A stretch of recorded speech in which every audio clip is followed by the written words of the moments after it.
Hello बच्चों, तो अब हम डिस्कस करेंगे question number 20 from the chapter structure of atom. So the question is calculate the wavelength. आप लोगों को वेवलेंथ कैलकुलेट करना है of an electron moving with a velocity. आप लोगों को वेलोसिटी गिवन है, यानी कि मीटर पर सेकेंड कितना 2.05 into 10 to the power 7 metre एक सेकेंड में अगर एक कोई इलेक्ट्रॉन मूव कर रहा है तो वो किस वेवलेंथ का इलेक्ट्रॉन होगा। ठीक है, ये आप लोगों को पता करना है।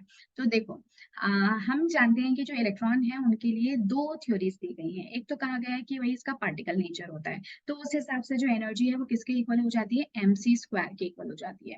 और साथ ही साथ हम कहते हैं कि जो एनर्जी है वो मतलब इसका जो है एक वेव नेचर भी होता है। तो अकॉर्डिंग टू वेव नेचर हमें पता है कि इक्वेशन क्या हो जाएगा, hc/λ।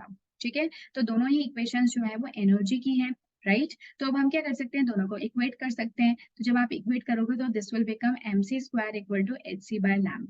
तो आप देख सकते हो एस सी और सी यहाँ से कैंसिल हो जाता है। सी एक्चुअली क्या है, this is the velocity of light, है ना। तो मैं क्या कर सकती हूँ, सी को मैं v करके लिख देती हूँ, एक ही बात है, वेलोसिटी ही है। So this will become mv/h λ।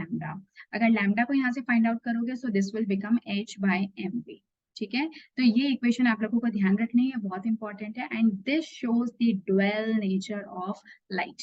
ठीक है, जो लाइट है उसका ड्वेल नेचर होता है, इलेक्ट्रॉन्स हैं उनका भी ड्वेल नेचर होता है, इसके बारे में डिस्कस करता है। एक्चुअली ये सभी का ड्वेल नेचर होता है, आप लोगों ने वो पढ़ा होगा ये वाला कॉन्सेप्ट भी, कि इवन अगर हम ह्यूमन बींग्स की भी बात करें तो हमारे अंदर भी वेव नेचर होता है। बट जैसे जैसे वजन बढ़ता जाएगा तो ये जो वेव प्रॉपर्टी है वो नेग्लिजिबल होती जाती है, इसलिए हम वेव की तरह आपको चलते उड़ते नहीं दिखते हैं। ठीक है, तो ये इक्वेशन फिलहाल के लिए आप लोग याद रखेंगे, दिस इज इंपॉर्टेंट। अब हम बात कर लेते हैं कि हमें देखो वेलोसिटी की वैल्यू तो ऑलरेडी गिवन है, v हमें गिवन है, h जो है वो आपको पता ही कांस्टेंट होता है। और क्योंकि इलेक्ट्रॉन की बात हो रही है तो आपको मास भी पता है कितना है। ठीक है, क्योंकि इलेक्ट्रॉन का मास कांस्टेंट है। तो h की जगह पे तो आप क्या लिख दो, 6.626 into 10 to the power of -34 joule second. ठीक है, ये तो आ गया आपका यूनिट जूल सेकेंड।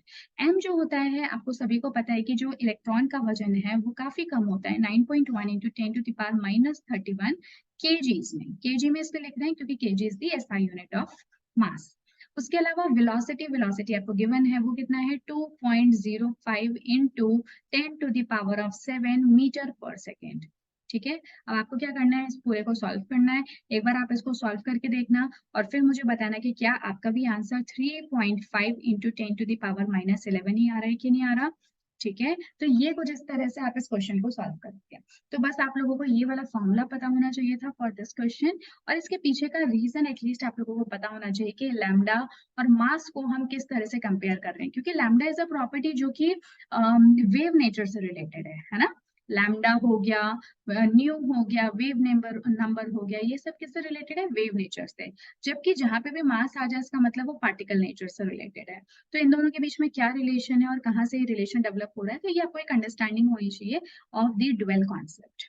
ठीक है, तो ये था हमारा छोटा सा सिंपल सा question, question number 20 from this chapter. Next class में हम लोग क्वेश्चन नंबर 21 को डिस्कस करेंगे।